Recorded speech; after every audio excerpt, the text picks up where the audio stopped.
Hi viewers, బంగారానికి సంబంధించి మన క్యాటస్ డివోషన్ ఛానల్ ఇద్దామనుకున్నా. బట్ క్యాటస్ ఎస్పీలు ఇవ్వటం బెటర్ అనిపించింది, అందుకే ఇందులో ఇస్తున్నా. ఇది ప్యూర్లీ నా అబ్జర్వేషన్. ఓకే, మీరు ఎక్స్ప్రెస్ని అడగటారా లేదు అన్నప్పుడు మీ ఓన్గా ఆలోచించుకుంటారా, మీ ఇంట్లో పెద్దలతో డిస్కస్ చేస్తారా? అలా చేసిన తర్వాతే బంగారం కొనాలా వద్దా డిసైడ్ అవ్వండి. ఇప్పుడు నేను చెప్పబోతుంది ఫస్ట్ అయితే, ఎండాకాలం కదా, సెగలు కక్కుతుంది బంగారం భయంకరంగా. నేను చెప్పింది ఏంటి, 2024 డిసెంబర్ నవంబర్లో కూడా 2025 ఎండింగ్ నాటికి లక్షకు చేరిది 10 గ్రాముల బంగారం అని చెప్పా. మొన్న ఫిబ్రవరిలో ఎప్పుడో మాట్లాడుకున్నాం. ఏమన్నాను, దీని స్పీడ్ చూస్తుంటే రేపు ఏప్రిల్ మేలోనే లక్షకు చేరేటట్టుంది అని చెప్పేసాను. బట్ జూన్ అయితే జూలై అయితే కన్ఫర్మ్ అని చెప్పేసి చెప్పా.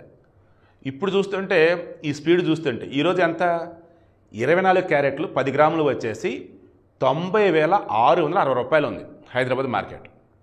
నెక్స్ట్ 22 క్యారెట్ వచ్చేసి 10 గ్రాములు 83,100 ఉంది.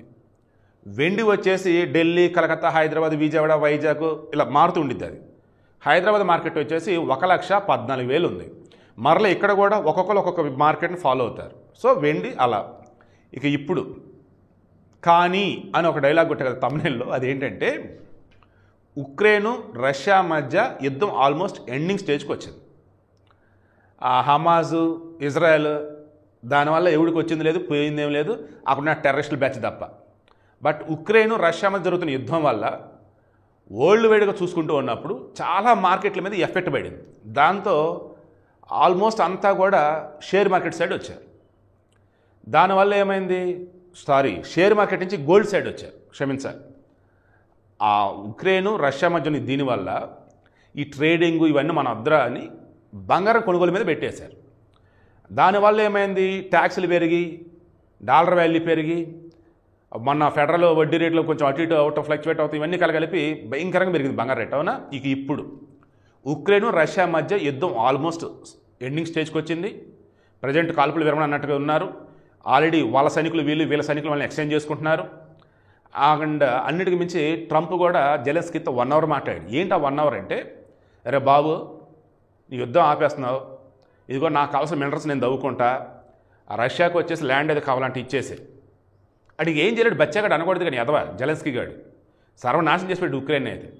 వాడికి ఉన్న ఆప్షన్ అంతే. ఇంకా బైడెన్ ఆ పనికి మళ్ళీ ఎదవా వాంటెడ్గా రష్యాని ఇబ్బంది పెట్టాలన్నట్టు ఉక్రెయిన్ ముందు పెట్టి ఆయుధాలు సప్లై చేసి నాటో దేశాలను రెచ్చగొట్టి యుద్ధం వచ్చేలా చేశాడు. ఈ పిచ్చ అనకూడదు కానీ జెలెన్స్కీ గాడు బుర్రా బుద్ధి లేకుండా యుద్ధానికి సై అన్నాడు. ఏమైంది చివరికి, అల్లకల్లోలం అయిపోయింది ఉక్రెయిన్. ఇప్పుడు చివరికి ఏంటి విషయం, ఉక్రెయిన్కి సంబంధించి అక్కడ ఉత్పత్తి అయ్యేవి ఏవైతున్నాయో మినరల్స్ కావచ్చు, ఖనిజాలు కావచ్చు, వ్యవసాయ ఉత్పత్తులు కావచ్చు, ఇవన్నీ ఇంకా వేరే దేశాలకు ఎక్స్పోర్ట్స్ అయిపోతాయి. దాన్ని ఇంకా రవాణా విషయంలో కూడా ఎక్కడ ఇబ్బంది లేకుండా అయిపోయింది అనమాట. ఇక ఇప్పుడు ఏంటి, ఎగైన మరలా స్టాక్స్ మీద పెట్టేస్తారు. అప్పుడు గోల్డ్కి సంబంధించి ఆటోమేటిక్గా రేట్ తగ్గిద్ది. అండ్ డాలర్ వాల్యూ కూడా ఏమవుతుంది, స్టాండర్డ్ ఉంటే కావచ్చు, కొంచెం పెరగటం కావచ్చు ఉంది. అయితే వడ్డీ రేట్లు ఫెడరల్ వడ్డీ రేట్లు అంటారు, ఫెడరల్ రిజర్వ్ అని చెప్పేసి, అవి వడ్డీ రేట్లు పెంచాలి అలాగే ఉంచాడు.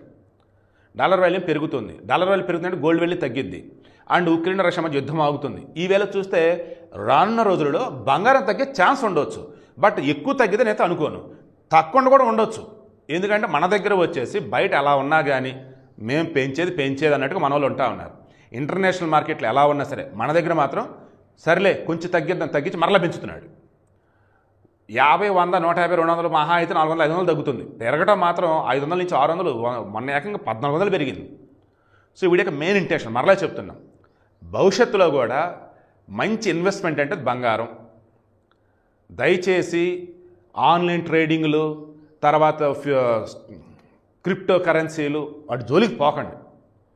సేఫ్ అంటే భూమి కొనుక్కోవటం లేదా బంగారం కొనుక్కోవటం. ఇవన్నీ కాదు, మాకు డబ్బే కావాలి, డబ్బు మాకు కనపడాలనుకుంటూ ఉంటే ఎఫ్డీ చేసుకోండి, ఫిక్స్డ్ డిపాజిట్ చేసుకోండి. ఇంకా రిస్క్ అయినా పర్లేదే, కొంచెం బెటర్గా రావాలనుకున్నప్పుడు ఎక్స్పర్ట్స్ని అడిగి సలహాలు సూచనలు తీసుకొని మ్యూచువల్ ఫండ్స్ సైడ్ వెళ్ళండి. సరే, మ్యూచువల్ ఫండ్స్లో ఇన్వెస్ట్ చేసే వాళ్ళకి ఆల్రెడీ ఐడియా ఉంటుంది, నేను చెప్పాల్సిన అవసరం. నేను క్లియర్గా చెప్తుంది, బంగారం విషయంలో మాత్రం ఖచ్చితంగా అయితే పెరిగిద్దని అనుకుంటున్నా. బట్ ట్రంప్, పుతిన్, ఈ జెలెన్స్కీ వీళ్ళ ముగ్గురు మధ్య ఉన్నటువంటి ఇష్యూ ఇప్పుడు చెక్ చేస్తుంటే తగ్గే ఛాన్స్ ఉంది. బట్ తగ్గడం అంటే ఓ రేంజ్లో అయితే తగ్గదు, కొంచెం అటు ఇటుగా తగ్గేది. పెరిగితే మాత్రం మళ్ళీ దూసుకెళ్ళిపోయింది. నా మాట నేను కట్టుబడి ఉన్న 2025 దట్ మీన్స్ ఈ సంవత్సరం ఎండింగ్ నాటికి 1,00,000 దాటతం అయితే ఖాయం. 10 గ్రాములు 24 గ్రాములు 10 గ్రాముల 24 క్యారెట్ బంగారం అయితే. సో స్టార్టింగ్ చెప్పింది ఇప్పుడు కూడా చెప్తున్నా, మీ మనస్సాక్షి చెప్పింది, మీ పెద్దలు చెప్పింది, మీకు తెలిసిన ఎక్స్పర్ట్ చెప్పిందని బేస్ చేసుకొని బంగారాన్ని కొనటమా, రేటు తగ్గిద్దామని వెయిట్ చేయటమా మీ చేతుల్లో ఉంది. నేను జస్ట్ ఉన్న విషయాన్ని మీకు అందించాను.